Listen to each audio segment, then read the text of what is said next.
ಜೈ ಹಿಂದ್ ಎಲ್ಲ ನನ್ನ S S C ಎಸ್ಪಿರೆಂಟ್ಸಿಗೆ S S C G D 45,000 ಅಥವಾ 50,000 ಅಧಿಕ ಹುದ್ದೆಗಳನ್ನ ಕಾಲ್ಫಾರ್ಮ್ ಮಾಡಬೇಕಾಗಿತ್ತು. ಸೊ ಇದೇ ತಿಂಗಳ ಅಕ್ಟೋಬರ್ದಲ್ಲಿ ಕಾಲ್ಫಾರ್ಮ್ ಆಗಬೇಕಾಗಿರ್ತಕ್ಕಂಥ ಹುದ್ದೆಗಳದ್ದು. ಸೊ ಎಲ್ಲರೂ ಕೂಡ ಇದಕ್ಕೆ ವೇಟಿಂಗನ್ನು ಮಾಡ್ತಾ ಇದ್ರಿ ಅಂತ ಅನ್ಸುತ್ತೆ. ಸಾಕಷ್ಟು ವಿದ್ಯಾರ್ಥಿಗಳು ಕಾಲು ಮತ್ತು ಮೆಸೇಜ್ಗಳನ್ನು ಮಾಡಿಬಿಟ್ಟು ಸರ್ ಅಕ್ಟೋಬರ್ದಲ್ಲಿ ಕ್ಯಾಲೆಂಡರ್ದಲ್ಲಿ ಚೆಕ್ ಮಾಡಿದರೆ ಸರ್ ಅಕ್ಟೋಬರ್ದಲ್ಲಿ ಫಸ್ಟ್ ವೀಕ್ ಅಥವಾ ಸೆಕೆಂಡ್ ವೀಕ್ದಲ್ಲಿ S S C G D notification confirm ಆಗುತ್ತೆ ಅಂತ ಹೇಳಿಕೇಶನ್ ಕೊಟ್ಟಿದ್ರು ಸರ್. ಮತ್ತು ಇನ್ನೂ ಕಾಲ್ಫಾರ್ಮ್ ಆಗೇ ಇಲ್ಲಲ್ಲ ಸರ್, ಅದ್ರದ್ದು ಏನಾದರೂ ತೊಂದರೆ ಆಗಿದೆನಾ, ಸೊ ಅದು ಯಾಕೆ ಆಗ್ತಾ ಇಲ್ಲ ಸರ್, ನಾವು ಹೋದ ಸರಿ ಜಸ್ಟ್ ಫಿಸಿಕಲ್ ಫೇಲ್ ಅದೀವಿ ಸರ್, ಜಸ್ಟ್ ಒಂದಿಷ್ಟು ಪಾಯಿಂಟ್ನಲ್ಲಿ ಫೇಲ್ ಅದೀವಿ ಸರ್, ಆದರೆ ಈ ಸರಿ ಆದರೂ ಮಾಡ್ಕೊಳ್ಬೇಕಂತ ಒಂದು ಆಸೆ ಇದೆ, ಮತ್ತು ಇಂಡಿಯನ್ ಆರ್ಮಿ ಆಗಿಲ್ಲ sir, S S C G ಡಿನಾದರೂ ಮಾಡ್ಕೊಳ್ಳೇಬೇಕು, ಯಾವಾಗ ಕಾಲ್ಫಾರ್ಮ್ ಆಗುತ್ತೆ ಸರ್ ಅಂತ ಹೇಳಿ ಸಾಕಷ್ಟು ವಿದ್ಯಾರ್ಥಿಗಳು ಇದ್ರ ಜೊತೆಗೆ ಗೊಂದಲದಲ್ಲಿದ್ದೀರಾ. ಆದ ಕಾರಣಕ್ಕೋಸ್ಕರ ನನಗೆ ಗೊತ್ತಿರತಕ್ಕಂಥ ಮಾಹಿತಿಯನ್ನು ನಿಮಗೆ ತಿಳಿಸ್ಬೇಕು. ನಾನು ಎಸ್ ಎಸ್ ಸಿ ಬಗ್ಗೆ ಯಾವುದೂ ಕೂಡ ವಿಡಿಯೋಗಳನ್ನು ಮಾಡಿರೋಕ್ಕಿರಲಿಲ್ಲ. ಸೊ ನೋಟಿಫಿಕೇಶನ್ ಬಂದ ಮೇಲೆ ಮಾಡಿದ್ರೆ ಆಯಿತು ಅಂತ ಹೇಳಿ ಸೊ ನಿಮ್ಮ ರಿಕ್ವೆಸ್ಟ್ ಇಂತ್ರನೇ ಈ ವಿಡಿಯೋನ ಮಾಡ್ತಾ ಇದ್ದೀನಿ. ಸೊ ನಿಮ್ಗೆ ಸಮಾಧಾನಕ್ಕೋಸ್ಕರ. ಸೊ ಇದು ಯಾವಾಗ ಕಾಲ್ಫಾರ್ಮ್ ಆಗುತ್ತಾ, ಸೊ ಏನೆಲ್ಲ ಒಳಗಡೆ ನಡೀತಿದೆ ಅಂತ ಹೇಳಿ ಓಕೆ. ಇಲ್ಲಿ ಬಂದ್ಬಿಟ್ಟು ಈ ಸರಿ ಕಾಲ್ಫಾರ್ಮ್ ನನ್ನ ಪ್ರಕಾರ ಸೊ ಅಂದಾಜು ಎಷ್ಟು ವೇಕೆನ್ಸಿಗಳು ಬರ್ತಾವೆ ಸರ್ ಅಂತ ಹೇಳಿ ಕೇಳ್ತಾ ಇದ್ರಿ. ಸೊ ಇಲ್ಲಿ ಬಂದ್ಬಿಟ್ಟು ನನ್ನ ಪ್ರಕಾರ ಎಷ್ಟಂತಂದ್ರೆ 45,000 ಅಧಿಕ ಹುದ್ದೆಗಳನ್ನ ಕನ್ಫರ್ಮ್ ಆಗಿ ಕಾಲ್ಫಾರ್ಮ್ ಮಾಡೇ ಮಾಡ್ತಾರೆ. ಎಷ್ಟು 45,000 ಅಬೌವ್ ಹುದ್ದೆಗಳನ್ನ ಕನ್ಫರ್ಮ್ ಆಗಿ ಕಾಲ್ಫಾರ್ಮ್ ಮಾಡೇ ಮಾಡ್ತಾರೆ. ಮತ್ತೆ ವೇಕೆನ್ಸಿ ಇನ್ಕ್ರೀಸ್ ಮಾಡ್ತಾರೆ, ಮತ್ತೆ ಒಂದು 10,000 10-15,000 ಮಟ್ಟ ವೇಕೆನ್ಸಿಗಳನ್ನ ಇನ್ಕ್ರೀಸ್ ಮಾಡ್ತಾ ಹೋಗ್ತಾರೆ. ನೀವು ರೆಡಿ ಆಗಬೇಕು. ಏನಂತಂದ್ರೆ ಸೊ ಅವ್ರು 15,000 ಕರೀಲಿ 5,000 ಕರೀಲಿ, ಅದರಲ್ಲಿ ನನಗೆ ಈ ಸರಿ ಒಂದು ಪೋಸ್ಟ್ ಬೇಕು, ನಾನು ಆ ಥರ ಪ್ರಿಪ್ರೇಷನ್ ಮಾಡಲೇಬೇಕು. 160 ಮಾರ್ಕ್ಸಿಗೆ ನನ್ನ ಟಾರ್ಗೆಟ್ ಈ ಸರಿ 150 ಅಬೌವ್ ಇರಲೇಬೇಕು. ಅಂದರೆ ನನಗೆ ಯಾರು ಟಚ್ ಮಾಡಲ್ಲ, ನನಗೆ ಗೊಂದಲನೇ ಇರಲ್ಲ. ನಾನು ಆ ಲೆವೆಲ್ಗೆ ಟಾರ್ಗೆಟ್ ಮಾಡಿ ನಾನು ಆ ಥರ ಸ್ಕೋರ್ ಮಾಡಿದ್ನಪ್ಪ ಅಂದರೆ ಸೊ ಯಾವುದೂ ಬೇಜಾರೇ ಇರೋದಿಲ್ಲ ತಾನೇ. ಆದ ಕಾರಣಕ್ಕೋಸ್ಕರ ನೀವು ಏನು ಮಾಡ್ತಾ ಇದ್ದೀರಿ ಅಂತಂದರೆ ಜಸ್ಟ್ ಪಾಸ್ ಆದರೆ ಸಾಕು, ಜಸ್ಟ್ ಪಾಸ್ ಆದರೆ ಸಾಕು.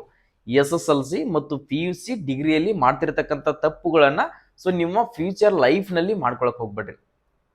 ಅದು S L C P U ಸಿನಲ್ಲಿ ಜಸ್ಟ್ ಪಾಸ್ ಆದರೆ ನಡೀತದ, ಅಲ್ಲಿ ಯಾರು ಕೂಡ ನೀನು ಕೇಳ್ತಿರೋದಿಲ್ಲ, ಅಲ್ಲಿ ನಿನಗೆ ಎದಕ್ಕೂ ಕೂಡ ಯೂಸ್ ಕೂಡ ಆಗೋದಿಲ್ಲ. ಜಸ್ಟ್ ಪೇರೆಂಟ್ಸಿಗೆ ಓಕೆ ನನ್ನ ಮಗ 90 ಸ್ಕೋರ್ ಮಾಡಿದ, 99 ಸ್ಕೋರ್ ಮಾಡಿದ ಅಷ್ಟೇ, 1 ಡೇ 2 ಡೇ ಮಾತ್ರ ನಿನ್ನ ಹೊಗಳುತ್ತಾರೆ.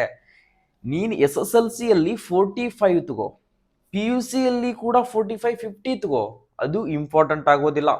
ನಿನ್ನ ಲೈಫ್ನಲ್ಲಿ ನೀನು ಸಕ್ಸಸ್ ಕಾಣಬೇಕು, ಅದು ಒಂದು ಇಂಪಾರ್ಟೆಂಟು. ಗೊತ್ತು ತಾನೆ, ನಿನ್ನ ಲೈಫ್ನಲ್ಲಿ ನೀನು ಯಾವುದಾದ್ರೂ ಒಂದು ಜಾಬನ್ನು ಪಡ್ಕೊಂಡಪ್ಪ ಅಂದರೆ ನೀನು ಸಕ್ಸಸ್ ಆದರೆ ಸಾಕು. ಓಕೆ, ಟಾಪಿಕ್ ಬಗ್ಗೆ ಬರೋಣ. S S C G D staff selection commission ಅಂತ ಹೇಳಿ ಸೊ ಫಸ್ಟ್ ಟೈಮ್ ನೋಡ್ತಿರ್ತಕ್ಕಂಥ ವಿದ್ಯಾರ್ಥಿಗಳು ಇಲ್ಲಿ ಬಂದ್ಬಿಟ್ಟು ಬೇರೆ ಬೇರೆ ಥರದ ಫೋರ್ಸಸ್ಗಳು ಬರ್ತಾವೆ. B S F, C R P F, I T B P, C I S F, Assam rifle, S S F, ಈ ಥರದ ಹುದ್ದೆಗಳು ಇಲ್ಲಿ ಬರ್ತಾವೆ. ಇದಕ್ಕೆ ನೋಡ್ಕೊಡ್ರಿ ಸರ್, ಇದಕ್ಕೆ 10ನೇ ತರಗತಿ ಮುಗಿದ್ರೆ ಸಾಕು, 10th ಪಾಸ್ ಆಗಿರ್ತಕ್ಕಂಥ ವಿದ್ಯಾರ್ಥಿಗಳಿದ್ರೆ ಪಾಸು. ಇಲ್ಲಿ ಮೇಲ್ ಆ್ಯಂಡ್ ಫಿಮೇಲ್, ಪುರುಷ ಮತ್ತು ಮಹಿಳಾ ಅಭ್ಯರ್ಥಿಗಳು ಇಬ್ಬರೂ ಕೂಡ ಈ ಹುದ್ದೆಗೆ ಅರ್ಜಿಗಳನ್ನ ಸಲ್ಲಿಸಬಹುದು. ಇದು ಆನ್ಲೈನ್ ಮುಖಾಂತರ ಅರ್ಜಿ ಇರ್ತದ. ಸೊ ಇನ್ನೂ ಕೂಡ ಸ್ಟಾರ್ಟ್ ಆಗಿಲ್ಲ, ನೋಟಿಫಿಕೇಶನ್ ಕೂಡ ಬಿಟ್ಟಿಲ್ಲ. ಸೊ ಇವತ್ತು ಬರ್ತದ ಅಂತ ಹಾಗೆ ನ್ಯೂಸ್ ಬರ್ತಾ ಇದ್ದವು, ಬಟ್ ಬರಲಿಲ್ಲಪ್ಪ ಅಂತಂದ್ರು ನನ್ನ ಪ್ರಕಾರ, ನನ್ನ ಅಂದಾಜ್ ಪ್ರಕಾರ ನನಗೆ ಎಕ್ಸೆಪ್ಟೇಷನ್ ಎಷ್ಟರ ಮಟ್ಟ ಇರ್ಬೋದು ಅಂತಂದರೆ ನವೆಂಬರ್ 10ನೇ ತಾರೀಕಿನ ಒಳಗಡೆ ಕನ್ಫರ್ಮ್ ಆಗಿ ಬರ್ತದ. ನವೆಂಬರ್ 10ರ ಒಳಗಡೆ ಈ ನೋಟಿಫಿಕೇಶನ್ ಕನ್ಫರ್ಮ್ ಆಗ್ತದೆ. ಯಾಕೆ ಡಿಲೇ ಆಗ್ತಾ ಇದೆ ಅಂತಂದರೆ S S C C G L ಮತ್ತು ಸಿ ಎಚ್ ಎಸ್ ಎಲ್ ಏನು ಎಕ್ಸಾಮನ್ನು ಕಂಡಕ್ಟ್ ಮಾಡಿದ್ರಲ್ಲ, ಸೊ ಆ ಎಕ್ಸಾಮ್ ಕಂಡಕ್ಟ್ ಮಾಡ್ತಿರ್ತಕ್ಕಂಥ ಏನು ಕೊಟ್ಟಿದ್ರಲ್ಲ ಅದೊಂದು ಏಜೆನ್ಸಿಗೆ, ಸೊ ಆ ಏಜೆನ್ಸಿಯನ್ನು ಚೇಂಜ್ ಮಾಡಿಬಿಟ್ಟು ಬೇರೆದವರಿಗೆ ಕೊಟ್ಟಿದ್ದಾರೆ. ಸೊ ಆದ ಕಾರಣಕ್ಕೋಸ್ಕರ ಒಂದು ಸ್ವಲ್ಪ ತೊಂದರೆಗಳಾಗ್ತಾ ಇದ್ದಾವೆ ಎಕ್ಸಾಮ್ನಲ್ಲಿ, ಟೆಕ್ನಿಕಲ್ ಇಶ್ಯೂ ಆಗಿ ಸೊ ಬೇರೆ ಬೇರೆ ತೊಂದರೆಗಳಾಗ್ತಾ ಇದ್ದವು. ಸೊ ಅದ್ರ ಸಂಬಂಧ ಡಿಲೇ ಆಗ್ತಾ ಇದೆ ಅಷ್ಟೇ, ಮತ್ತೇನಿಲ್ಲ. ಮತ್ತು ಎಮ್ ಟಿ ಎಸ್ ಎಕ್ಸಾಮು ನಡಿಬೇಕಾಗಿತ್ತು, ಎಮ್ ಟಿ ಎಸ್ ಎಕ್ಸಾಮು ಕೂಡ ನಡಿಬೇಕಾಗಿತ್ತು, ಇನ್ನೂ ಕೂಡ ನಡೀತಾ ಇಲ್ಲ. ಸೊ ಅವೆಲ್ಲನೂ ಕೂಡ ಎಕ್ಸಾಮ್ ಅದೇ ಥರನಾಗಿ ಪೆಂಡಿಂಗ್ ಉಳಿದುವಪ್ಪ ಅಂತಂದರೆ ಮತ್ತು S S C G D ಮುಂದೆ ನಡೆಸಬೇಕು ಅಂತಂದರೆ ಸೊ ಅದಕ್ಕೂ ಕೂಡ ತೊಂದರೆ ಆಗುತ್ತನ್ನುವ ಕಾರಣಕ್ಕೋಸ್ಕರ ಈ S S C G D ನೋಟಿಫಿಕೇಶನನ್ನು ಡಿಲೇ ಆಗ್ತಾ ಹೋಗ್ತಾ ಇದೆ ಅಷ್ಟೇ. ಬಟ್ ನೀವು ಅಪ್ಲಿಕೇಶನ್ ಸ್ಟಾರ್ಟ್ ಆದಮೇಲೆ ಸ್ಟಡಿ ಮಾಡಿದ್ರಾಯ್ತು, ನಾನು ಅರ್ಜಿ ಹಾಕಿದ ಮೇಲೆ ಬುಕ್ ಹಿಡಿದ್ರಾಯ್ತು, ತೆಗೆದಾಕ್ಬಿಡಿ, ಅದನ್ನ ಮೈಂಡ್ಸೆಟ್ ನಿಂತರ ತೆಗೆದಾಕ್ರಿ. ಇವತ್ತು ನೀನು ಒಂದು ಜಾಬಿಗೆ, ಒಂದು ಗೋರ್ಮೆಂಟ್ ನೌಕರಿಯನ್ನು ಪಡೆದುಕೊಳ್ಬೇಕು, ಒಂದು ಹುದ್ದೆಯನ್ನು ಸೇರ್ಕೊಳ್ಬೇಕು ಅಂತ ನಿನ್ನ ಡ್ರೀಮ್ ಇದ್ದರೆ, ಸೊ ನಿನ್ನ ಆಸೆ ಇದ್ದರೆ, ನೀನು ಕಂಟಿನ್ಯೂವಸ್ ಆಗಿ ನೀನು ಪಿ ಯು ಸಿ ಇರಲಿ, ಡಿಗ್ರಿ ಇರಲಿ, ಡಿಗ್ರಿ ಕಂಪ್ಲೀಟ್ ಆಗಿರಲಿ, ಡಿಗ್ರಿ ಫೈನಲ್ ಇರಲಿ, ನೀನು ಸ್ಟಡಿ ಮಾಡ್ತಾನೆ ಇರಬೇಕು. ಡಿಗ್ರಿ ಮತ್ತು ಪಿ ಯು ಸಿ ಓದ್ತಿರ್ತಕ್ಕಂಥ ಸಿಲೆಬಸ್ಸೇ ಬೇರೆ ಇರ್ತದ. ಕಾಂಪಿಟೇಟಿವ್ ಫೀಲ್ಡ್ಗೆ ಬಂದರೆ ಅದನ್ನು ಓದ್ತಿರ್ತಕ್ಕಂಥ ಸಿಲೆಬಸ್ಸೇ ಬೇರೆ ಇರುತ್ತೆ. ನಿನಗೆ ಪಿ ಯು ಸಿ ಮತ್ತು ಡಿಗ್ರಿಯಲ್ಲಿ ಎಕ್ಸಾಮ್ ಬರೆಯೋಕ್ಕೆ 3 ತಾಸು ಕೊಡ್ತಾರ. ಇಲ್ಲಿ ಬಂದ್ಬಿಟ್ಟು ನಿನಗೆ 1 ತಾಸು ಮಾತ್ರ ಎಕ್ಸಾಮ್ ಇರ್ತದ. ಓಕೆ, ಅಲ್ಲಿ ನೀನು ಏನು ಬರೆದ್ರೂ ಕೂಡ ನಡೀತದ, ಪೇಜ್ ತುಂಬಿಸಿದ್ರು ಕೂಡ ನಡೀತದ. ಬಟ್ ಇಲ್ಲಿ ಆ ಥರದಿಲ್ಲ. ಟೋಟಲಿ 4 ಆಪ್ಷನ್ದಲ್ಲಿ 1 ಆಪ್ಷನನ್ನು ಮಾತ್ರ ಚೂಸ್ ಮಾಡೋಕ್ಕೆ ಅವಕಾಶವನ್ನು ಕೊಟ್ಟಿರ್ತಾರೆ. ಇಲ್ಲಿ ಕಾಂಪಿಟೇಷನ್ ಮಾಡೋದು ಬಹಳಷ್ಟು ಇಂಪಾರ್ಟೆಂಟ್ ಆಗುತ್ತೆ. ಇವತ್ತರಿಂದನೇ ಸ್ಟಡಿ ಮಾಡ್ಕೊಳ್ರಿ. ನವಂಬರ್ 10 ಕನ್ಫರ್ಮ್ ಆಗಿ ಬರ್ತದೆ. 10ನೇ ತರಗತಿ ಮುಗಿದವರು ಕೂಡ ಹಾಕ್ಬೋದು. ಹೈಟ್ ನೋಡ್ಕೊಡ್ರಿ. ಪುರುಷರಿಗೆ 170 ಸೆಂಟಿಮೀಟರ್ ಹೈಟ್ ಬೇಕಾಗುತ್ತೆ. ಎಷ್ಟು? ಬಾಯ್ಸಿಗೆ 170 ಸೆಂಟಿಮೀಟರ್ ಹೈಟ್ ಬೇಕಾಗುತ್ತೆ. ಸೊ ಮಹಿಳೆಯರಿಗೆ 57 ಸೆಂಟಿಮೀಟರ್ ಹೈಟ್ ಕೂಡ ಬೇಕಾಗುತ್ತೆ. ಓಕೆ, ಇಲ್ಲಿ ಬಂದ್ಬಿಟ್ಟು ಸರ್ ರನ್ನಿಂಗ್ ಎಷ್ಟು ಇರ್ತದೆ ಇದಕ್ಕೆ, ನನ್ನ ಕೈಲಿ ಆಗಬಹುದಾ? ಓಕೆ, ಆಗಲ್ಲ ಅಂತ ಯಾರ ಕೈಲೇನೂ ಅನ್ಕೊಳಕ್ ಹೋಗ್ಬೇಡ್ರಿ. ಎಲ್ಲರ ಕೈಲೇನೂ ಕೂಡ ಸಾಧ್ಯ ಮಾಡಿದರೆ ಆಗೇ ಆಗುತ್ತಾ. ಫಸ್ಟ್ ಎಫರ್ಟ್ ಹಾಕಬೇಕು. ಅದೇ ತಾನೇ 5 ಕಿಲೋಮೀಟರ್ ರನ್ನಿಂಗ್ ಇರುತ್ತೆ ಬಾಯ್ಸ್ಗೆ, 24 ನಿಮಿಷ ಟೈಮಿಂಗ್ ಇರುತ್ತೆ. ಎಷ್ಟು? 24 ಮಿನಿಟ್ಸ್ ಟೈಮಿಂಗ್ ಇರ್ತದ. ಅದು ಈ ಸರಿ RFID ಯೂಸ್ ಮಾಡಿದಾರ. ನೋಡ್ಕೊಡ್ರಿ, ಮೊದಲಿಗೆ ಯಾವ ಥರ ಇತ್ತಂದ್ರೆ 24 ನಿಮಿಷ ಆದಮೇಲೆ 1 ಸೆಕೆಂಡ್ 2 ಸೆಕೆಂಡ್ ಹೆಚ್ಚು ಕಡಿಮೆ ಬಂದಿರತಕ್ಕಂಥ ವಿದ್ಯಾರ್ಥಿಗಳನ್ನು ತಗೊಳ್ತಾ ಇದ್ರು. ಇವಾಗ RFID ಹಾಕಿದ ನಂತರ ಸೊ ಅದೇ ಕ್ಯಾಲ್ಕುಲೇಟ್ ಮಾಡ್ತಾನೆ ಇರ್ತದ. ಫರ್ ಮಿಲಿ ಸೆಕೆಂಡ್ ಕೂಡ ಕ್ಯಾಲ್ಕುಲೇಟ್ ಮಾಡ್ತಿರ್ತದ. ಅಕಸ್ಮಾತ್ ನೀನೇನಾದರೂ 24 ಮಿನಿಟ್ಸ್ ಮೇಲೆ ಏನಾದರೂ ಸೆಕೆಂಡ್ ಜಾಸ್ತಿ ಬಂದರೆ ಅವ್ರು ಏನೂ ತೆಗೆದು ಹಾಕೋದಿಲ್ಲ. ನಿನ್ನ ರಿಪೋರ್ಟ್ ಬರ್ತದ, ನಿನ್ನ ಪ್ರಿಂಟ್ ಬರ್ತದ. ಆ ಪ್ರಿಂಟಿನಲ್ಲಿ ಫೇಲ್ ಅಂತ ಡೈರೆಕ್ಟಾಗಿ ಬರ್ತದ. ಡೈರೆಕ್ಟಾಗಿ ನಿಮ್ಮನ್ನ ಹೊರಗಡೆ ಹಾಕ್ತಾರ. ಓಕೆ, ಎರಡಕ್ಕೂ ಕೂಡ ಪ್ರಿಪ್ರೇಷನನ್ನು ಮಾಡಿಕೊಡ್ರಿ. ಫಿಸಿಕಲನ್ನು ನಾರ್ಮಲಿಯಾಗಿ ಇಟ್ಕೊಳ್ರಿ. ವರ್ಕೌಟ್ ಡೈಲಿ ಮಾಡ್ತಾನೆ ಇರಿ, ರನ್ನಿಂಗ್ ನಾರ್ಮಲಿ.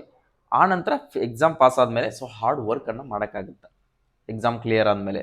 ಓಕೆ, ಹೈಟ್ ಬಗ್ಗೆ ಆಯಿತು. ನೆಕ್ಸ್ಟ್ ಮಹಿಳೆಯರಿಗೆ ಕೂಡ 1600 ಮೀಟರ್ ರನ್ನಿಂಗ್ ಇರುತ್ತೆ. ಎಷ್ಟು? 1600 ಮೀಟರ್ ರನ್ನಿಂಗ್ ಇರುತ್ತೆ. ಆರಾಮ್ಸಾಗಿ ಓಡ್ತೀರಿ, ಅದ್ರ ಬಗ್ಗೆ ಏನು ಡೌಟೇ ಇಲ್ಲ. ನಿಮ್ಮದು ಎಲ್ಲರೂ ಕೂಡ ಕ್ಲಿಯರ್ ಮಾಡ್ಕೋತೀರಿ. 8.5 ನಿಮಿಷ ಟೈಮಿಂಗ್ ಇದೆ. ಓಕೆ ಸರ್, ಇದಕ್ಕೆ ಎಕ್ಸಾಮ್ ಸಿಲೆಬಸ್ ಏನಿರ್ತದ, ಏನನ್ನೆಲ್ಲ ಓದಬೇಕು? ಇದು ನಮ್ಮ ಮಾತೃಭಾಷೆ ಕನ್ನಡದಲ್ಲೇ ಎಕ್ಸಾಮ್ ಇದೆ. ಯಾವುದು? ಮಾತೃಭಾಷೆ ಕನ್ನಡದಲ್ಲೇ ಎಕ್ಸಾಮ್ ಇದೆ. ಟೋಟಲಿ 13 ಲ್ಯಾಂಗ್ವೇಜ್ನಲ್ಲಿ ಎಕ್ಸಾಮ್ ಇರ್ತದೆ. ನೀವು ಕನ್ನಡ ಚೂಸ್ ಮಾಡ್ಕೊಂಡ್ರೆ ಕನ್ನಡದಲ್ಲಿ ಎಕ್ಸಾಮ್ ಇರ್ತದೆ. ಇಂಗ್ಲೀಷ್ ಬೇಕಾದರೆ ಇಂಗ್ಲೀಷು, ಹಿಂದಿ ಬೇಕಾದರೆ ಹಿಂದಿ. ಟೋಟಲಿ ನಿಮ್ಗೆ ಯಾವ್ದು ಬೇಕಾಗುತ್ತಲ್ಲ ಆ ಲ್ಯಾಂಗ್ವೇಜ್ನಲ್ಲಿ ಎಕ್ಸಾಮನ್ನು ಬರೀಬೇಕಾಗುತ್ತೆ.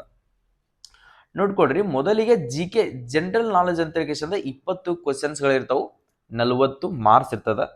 ನೆಕ್ಸ್ಟ್ ಮೆಥಮೆಟಿಕ್ಸ್ ಗಣಿತ ಅಂತ ಏನಂತೀವಲ್ಲ ಅದು 20 ಕ್ವಶನ್ಸ್ ಇರ್ತಾವೆ, 40 ಮಾರ್ಕ್ಸ್ ಇರ್ತದೆ. ನೆಕ್ಸ್ಟ್ ನೋಡ್ಕೊಡ್ರಿ ರೀಸನಿಂಗಿಗೆ 20 ಕ್ವಶನ್ಸು, 40 ಮಾರ್ಕ್ಸು. ಅದಾದಮೇಲೆ ಇಂಗ್ಲೀಷ್ ಗ್ರಾಮರಿಗೆ 20 ಕ್ವಶನ್ಸು, 20 ಮಾರ್ಕ್ಸ್. ಸರ್ ಕನ್ನಡದಲ್ಲಿ ಎಕ್ಸಾಮ್ ಇದೆ ಅಂತೀರಿ, ಮತ್ತು ಇಂಗ್ಲೀಷ್ ಗ್ರಾಮರ್ ಇಂಗ್ಲೀಷ್ನಲ್ಲೇ ಬರಿಬೇಕಾ? ಎಸ್ ಕಣೋ, ಇಂಗ್ಲೀಷ್ನಲ್ಲೇ ಬರೀಬೇಕಾಗುತ್ತೆ. ಅದನ್ನು ಕೂಡ ಕನ್ನಡದಲ್ಲಿ ಕೊಡೋಕ್ಕಾಗೋದಿಲ್ಲ. ಓಕೆ, ನೀನು ಅಕಸ್ಮಾತ್ ಇಂಗ್ಲೀಷ್ ಲ್ಯಾಂಗ್ವೇಜ್ ತೊಗೊಂಡಿದ್ದೆಪ್ಪ ಅಂದರೆ ಟೋಟಲಿ 4 ಕೂಡ ಇಂಗ್ಲೀಷ್ನಲ್ಲೇ ಬರೀಬೇಕಾಗುತ್ತೆ.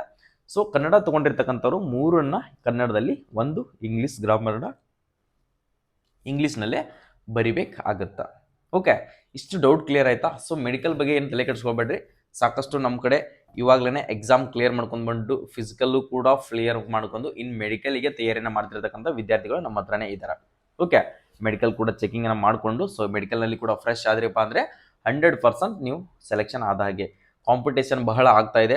ಸೊ ತಯಾರಿನ ಚೆನ್ನಾಗಿ ಮಾಡ್ಕೊಳ್ರಿ. ನೀವು ಅಂದ್ಕೊಂಡಿರೋ ಹಾಗೆ ಈ ಸಾರಿ ಕಟಪ್ ನಿಂತಿದ್ದಿಲ್ಲ ಆ ಲೆವೆಲ್ಗೆ ಕಟಪ್ ನಿಲ್ಲೋದಿಲ್ಲ. ಹೆವಿ ಕಟಪ್ ಹೋಗುತ್ತಾ.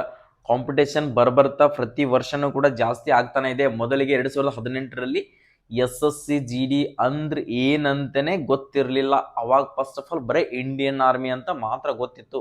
ಓಕೆ, ಅದಕ್ಕೆ ನೀವೇನು ಮಾಡಬೇಕು, ಅದು ಎಷ್ಟು ಕಾಂಪಿಟೇಷನ್ ಹೋಗ್ತಾ ಇದೆಯಲ್ಲ ಅದ್ರ ಲೆವೆಲಿಗೆ ನಾವು ರೆಡಿ ಆಗಬೇಕು. ಅದ್ರ ಲೆವೆಲಿಗೆ ಎಕ್ಸಾಮ್ ಪ್ರಿಪ್ರೇಷನ್ ಆಯಿತು, ಫಿಸಿಕಲ್ ಆಯಿತು, ಅದಕ್ಕೆ ನಾವು ರೆಡಿ ಆಗಬೇಕು. ಅದು ಇಂಪಾರ್ಟೆಂಟ್ ಆಗುತ್ತಾ. 160 ಮಾರ್ಕ್ಸಿನ ಎಕ್ಸಾಮ್ ಇರ್ತದ, 80 ಕ್ವಶನ್ಸ್ಗಳು ಇರ್ತಾವೆ. ಒಂದು ಕ್ವಶನಿಗೆ 2 ಮಾರ್ಕ್ಸ್ ಇರ್ತದ.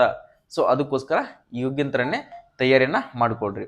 ಆದ ಕಾರಣಕ್ಕೋಸ್ಕರ ನಮ್ಮ HJ ಡಿಫೆನ್ಸ್ ಅಕಾಡೆಮಿ ಬಾಗಲಕೋಟ್ ನಮ್ಮ ಕೋಚಿಂಗ್ದಲ್ಲಿ ಸೊ ನಾವೇನು ಮಾಡಿದೀವಪ್ಪ ಅಂತಂದರೆ, ಸೊ ಇವಾಗಲೇ 2 ಬ್ಯಾಚ್ ಕಂಪ್ಲೀಟ್ಗಳಾಯಿತು. ಸೊ ಈ ಬ್ಯಾಚಿಗೆ ಸೂಪರ್ SSC GD ಸೂಪರ್ 100 ಅಂತ ಮೊದಲಿಗೆ ಕೂಡ ನಾವು ಅಗ್ನಿವೀರ್ ಸೂಪರ್ 50 ಅಂತ ಎಕ್ಸಾಮ್ ಟೈಮ್ದಲ್ಲಿ ಮಾಡಿದ್ವಿ. 50ಕ್ಕೆ 50 ವಿದ್ಯಾರ್ಥಿಗಳು ಎಕ್ಸಾಮ್ನಲ್ಲಿ ಕೂಡ ಪಾಸ್ ಆಗಿದ್ದಾರೆ. ಸೊ ಫಿಸಿಕಲ್ಗೆ ವೇಟಿಂಗ್ ಅನ್ನ ಮಾಡ್ತಾ ಇದ್ದಾರೆ. ಇದರಲ್ಲಿ ಕೂಡ ಇದೊಂದು ಹೆಲ್ಪ್ಫುಲ್ ಆಗಲಿ. ಸೊ ಅತಿ ಕಡಿಮೆ ಅಂತಂದ್ರೆ ನಾವು ಫ್ರೀಯಾಗಿ ಕ್ಲಾಸಸ್ಗಳನ್ನು ಮತ್ತು ಫಿಸಿಕಲ್ ಟ್ರೈನಿಂಗನ್ನು ಇನ್ನು ಉಳಿದಿರ್ತಕ್ಕಂಥ ಇನ್ಫಾರ್ಮೇಷನ್ ಎಲ್ಲನೂ ಕೂಡ ಫ್ರೀಯಾಗಿ ಕೊಡ್ತಾ ಇದೀವಿ. ಫೀಸ್ ಬಂದ್ಬಿಟ್ಟು 2 ತಿಂಗಳ ಕೋರ್ಸ್ ಇರ್ತದೆ. 2 ತಿಂಗಳಿಗೆ ನಾವು ಬಂದ್ಬಿಟ್ಟು 9,000 ರೂಪಾಯಿ ಫೀಸನ್ನು ಮಾತ್ರ ತಗೊಳ್ತಾ ಇದೀವಿ. 2 ತಿಂಗಳಿಗೆ 9,000 ರೂಪಾಯಿ ಹಾಸ್ಟೆಲ್ ಮತ್ತು ಊಟದ ವ್ಯವಸ್ಥೆ ಮಾತ್ರ ಫೀಸನ್ನು ಕಟ್ಟಬೇಕಾಗುತ್ತೆ. ಇನ್ನು ಉಳಿದಿರ್ತಕ್ಕಂಥದ್ದು ಯಾವುದೂ ಕೂಡ ಫೀಸ್ ಕೂಡ ಇರೋದಿಲ್ಲ. ನಮ್ದು ಬಂದ್ಬಿಟ್ಟು ನವೆಂಬರ್ 5ನೇ ತಾರೀಕಿನ ಮಟ್ಟ ಲಾಸ್ಟ್ ಅಡ್ಮಿಷನ್ ಇರ್ತಾವೆ. ಇದು ಮೊದಲ ಬಂದ ವಿದ್ಯಾರ್ಥಿಗಳಿಗೆ ಮಾತ್ರ 100 ಜನಕ್ಕೆ ಮಾತ್ರ ಕೊಡ್ತಾ ಇದೀವಿ. ಯಾರು ಫಸ್ಟ್ ಬರ್ತಾರಲ್ಲ ಅವ್ರಿಗೆ ಮಾತ್ರ ಅಡ್ಮಿಷನ್ ಕೂಡ ಸೀಟ್ ಅವೈಲೇಬಲ್ ಇದಾವೆ. ಸೊ ಇವಾಗಲೇ ಅಡ್ಮಿಷನ್ ಕೂಡ ಆಗಿದ್ದಾವೆ. ಇನ್ನಷ್ಟು ಉಳಿದಿದ್ದಾವೆ ಸೀಟ್ಗಳು. ನೀವು ಬರಬೇಕು, SSC GD ಈ ಸರಿ ಚೆನ್ನಾಗಿ ಸ್ಕೋರ್ ಮಾಡಬೇಕು, ನಾನು ಫೈನಲ್ ಕಟಪ್ಗೆ ಸೇರ್ಕೊಳ್ಬೇಕು, ಫೈನಲ್ ಸೆಲೆಕ್ಷನ್ ಆಗಿ ನಾನು ಈ ಸರಿ ಯಾವುದಾದ್ರೂ ಒಂದು ವರದಿಯನ್ನು ಹಾಕ್ಕೊಳ್ಬೇಕು. ಸರ್ ನನ್ನ ಹತ್ರ ದುಡ್ಡು ಜಾಸ್ತಿ ಇಲ್ಲ ಸರ್, ನಾನು ಧಾರವಾಡದಲ್ಲಿ ಹೋಗಿ ಕುಂತು ಓದೋಕ್ಕಾಗಲ್ಲ ಸರ್, ಧಾರವಾಡದಲ್ಲಿ ಹೋದ್ರೆ ಪರ್ ಮಂತ್ಗೆ 7,000 ರೂಪಾಯಿ ಖರ್ಚಾಗುತ್ತೆ ಸರ್, ನನಗೆ ಕುಂತು ಓದಾಕೂ ಆಗೋಲ್ಲ ಸರ್, ಕೋಚಿಂಗ್ ಬಿಟ್ಟು ರೂಮ್ ಮಾಡ್ಕೊಂಡು ಓದಾಕೆ ಅಷ್ಟು ಖರ್ಚಾಗುತ್ತೆ ಸರ್ ನಾನು ಹೇಗಾದರೂ ಎಜುಕೇಶನ್ ಸರ್ ನಿಮ್ಮ ಅಕಾಡೆಮಿಯಲ್ಲಿ ನಾನು ಈ ಸರಿ ತರಬೇತಿಯನ್ನು ತಗೊಂಡು ಸರ್ ನಾನು ಪಿಕಪ್ ಆಗಿ ಸರ್ ನಾನು ಈ ಸರಿ ಪಕ್ಕಾ ಸೆಲೆಕ್ಷನ್ ಆಗ್ತೀನಿ ಸರ್ ಅಂತ ಅಂತಿರ್ತಕ್ಕಂಥ ವಿದ್ಯಾರ್ಥಿಗಳಿಗೆ ಸೊ ಇದೊಂದು ಸುವರ್ಣ ಅವಕಾಶವನ್ನ ಮಾಡಿ ಕೊಡ್ತಾ ಇದೀವಿ. ಸೆಕೆಂಡ್ ಬ್ಯಾಚ್ಗೆ ಮತ್ತೆ ಫೀಸ್ ಬೇರೆ ಇರ್ತದ. ಸೊ ಇದು 100 ಜನಗಳಿಗೆ ಸೊ ಯೂಸ್ ಆಗಲಿ, ಸೊ ಹೆಲ್ಪ್ಫುಲ್ ಆಗಲಿ. ಸೊ ಬಡ ವಿದ್ಯಾರ್ಥಿಗಳು ಸಾಕಷ್ಟು ಜನ ಇರ್ತಾರೆ, ಎಲ್ಲರ ಕಡೆ ದುಡ್ಡು ಇರೋದಿಲ್ಲ ಅನ್ನೋ ಕಾರಣಕ್ಕೋಸ್ಕರ ಈ ಬ್ಯಾಚ್ ಅನ್ನ ಮಾಡ್ತಾ ಇದೀವಿ. ನೀವು ಬರಬೇಕು ಅನ್ಕೊಂಡಿದ್ರಿಪ್ಪ ಅಂದ್ರೆ ಸೊ ಇಲ್ಲಿ ಕೊಟ್ಟಿರ್ತಕ್ಕಂಥ SJ ಡಿಫೆನ್ಸ್ ಅಕಾಡೆಮಿ ಬಾಗಲಕೋಟೆ ಇಲ್ಲಿ ಕಾಂಟ್ಯಾಕ್ಟ್ ನಂಬರ್ಗೆ ಕಾಲ್ ಮಾಡಿಬಿಟ್ಟು ಅಡ್ಮಿಷನ್ಗಳನ್ನು ಮಾಡ್ಕೊಡ್ರಿ. ನಾವು ಕೊಟ್ಟಿರ್ತಕ್ಕಂಥ ಮಾಹಿತಿ ನಿಮ್ಗೆ ಇಷ್ಟ ಆಗಿದ್ರೆ ಸೊ ಹೆಲ್ಪ್ಫುಲ್ ಆಗ್ತಾ ಇತ್ತು, ಸೊ ಇವೆಲ್ಲ ಇನ್ಫಾರ್ಮೇಷನ್ಗಳು ನೋಟಿಫಿಕೇಶನ್ ಆದ್ರೆ ಆಯಿತು. ನೆಕ್ಸ್ಟ್ ಅದೇ ಥರ ಅಪ್ಲಿಕೇಶನ್ ಸ್ಟಾರ್ಟ್ ಆಗಿದ್ರೆ ಆಯಿತು, ಯಾವುದೇ ಒಂದು SSC MTS ಆಗಿರಲಿ, RRB ರೈಲ್ವೆ ರಿಕ್ರೂಟ್ಮೆಂಟ್ದಲ್ಲಿ, ಸೊ ಯಾವುದೇ ಒಂದು ಏರ್ ಫೋರ್ಸ್, ನೇವಿ, ಆರ್ಮಿದಲ್ಲಿ ಯಾವುದೇ ಒಂದು 7th ಹಿಡಿದು ಡಬಲ್ ಡಿಗ್ರಿ ಕಂಪ್ಲೀಟ್ ಆಗಿರತಕ್ಕಂಥ ವಿದ್ಯಾರ್ಥಿಗಳಿಗೆ ಅಚ್ಚುಕಟ್ಟಾಗಿ ಕನ್ನಡದಲ್ಲೇನೆ ಇನ್ಫಾರ್ಮೇಶನ್ ಬೇಕಾಗಿತ್ತು, ಅದರ ಜೊತೆಗೆ ಆಫೀಸಿಯಲ್ ನೋಟಿಫಿಕೇಶನ್ ಬೇಕಾಗಿತ್ತು, ಅದರ ಜೊತೆಗೆ ಅಪ್ಲಿಕೇಶನ್ ಲಿಂಕ್ ಕೂಡ ಬೇಕಾಗಿತ್ತು, ಅದರ ಎಕ್ಸಾಮ್ ಸಿಲೆಬಸ್ ಬೇಕಾಗಿತ್ತು. ಅಂದ್ರೆ ಫಸ್ಟ್ ಆಫ್ ಆಲ್ ನಮ್ಮ ಯೂಟ್ಯೂಬ್ ಚಾನಲ್ಗೆ ಇವಾಗಲೇ ಒಂದು ಲೈಕ್ ಮಾಡಿರಿ. ಕೆಳಗಡೆ ಕಾಣ್ತಿರ್ತಕ್ಕಂಥ ಈ ಸಬ್ಸ್ಕ್ರೈಬ್ ಬಟನ್ ಏನಿದೆಯಲ್ಲ ಸೊ ಇದು ಮೋಸ್ಟ್ ಇಂಪಾರ್ಟೆಂಟ್. ಈ ಸಬ್ಸ್ಕ್ರೈಬ್ ಬಟನ್ ಅನ್ನು ಒತ್ಕೊಂಡ್ರೆ SSC GD ನೋಟಿಫಿಕೇಶನ್ ಇವತ್ತೇ ಸ್ಟಾರ್ಟ್ ಆಗಲಿ, ಇವತ್ತೇ ಇನ್ಫಾರ್ಮೇಶನ್ ಕೊಡ್ತೀನಿ. ಯಾವ ಥರ ಹಾಕಬೇಕು, ಯಾವ ಫೋರ್ಸ್ಗೆ ನೀವು ಸೆಲೆಕ್ಷನ್ ಮಾಡಬೇಕು, ಪೋಸ್ಟ್ ಪರ್ಫಾರ್ಮೆನ್ಸ್ ಅನ್ನು ಯಾವ ಥರ ಕೊಡಬೇಕು ಅನ್ನೋದನ್ನು ಕೂಡ ನಾನು ಅದ್ರ ಬಗ್ಗೆ ನಿಮ್ಗೆ ಇನ್ಫಾರ್ಮೇಶನ್ ಅನ್ನು ಕೊಡ್ತಾ ಹೋಗ್ತೀನಿ. ಎಲ್ಲರಿಗೂ ಕೂಡ ಆಲ್ ದಿ ಬೆಸ್ಟ್. ಈ ಸರಿ SSC GDಗೆ ಯಾರೆಲ್ಲ ತಯಾರಿಯನ್ನ ಮಾಡ್ತಾ ಇಲ್ಲ ಸೊ ಪ್ರತಿ ಒಂದು ವಿದ್ಯಾರ್ಥಿಗಳು ಕಮೆಂಟ್ ಅನ್ನ ಹಾಕಿ, ಎಸ್ ಸರ್ ನಾನು SSC GD ಅಂತ ಕೇಳಿದ್ರೆ ನಿಮ್ಮ ಫೋರ್ಸ್ ಯಾವುದು, BSF CISF ಅದನ್ನ ಕಮೆಂಟ್ ಅನ್ನ ಹಾಕಿ. ಸೊ ಅದ್ರ ಜೊತೆಗೆ ಕಮೆಂಟ್ ಅನ್ನ ಹಾಕಿ. ಸೊ ಎಷ್ಟು ಜನ ನಮ್ಮ ಕರ್ನಾಟಕದಲ್ಲಿ ವಿದ್ಯಾರ್ಥಿಗಳು ಎಷ್ಟು ಜನ SSCಗೆ ಕಾಂಪಿಟೇಷನ್ ಕೊಡ್ತಾ ಇದ್ದಾರೆ ಅಂತ ಕೇಳಿದ್ರೆ ನಮಗೂ ಗೊತ್ತಾಗುತ್ತೆ, ಕಮೆಂಟ್ ನೋಡಿರ್ತಕ್ಕಂಥ ವಿದ್ಯಾರ್ಥಿಗಳಿಗೆ ಕೂಡ ಗೊತ್ತಾಗುತ್ತೆ. ಓಕೆ, ಎಲ್ಲರೂ ಕೂಡ ಒಳ್ಳೇದಾಗಲಿ. ಜೈ ಹಿಂದ್, ಜೈ ಕರ್ನಾಟಕ.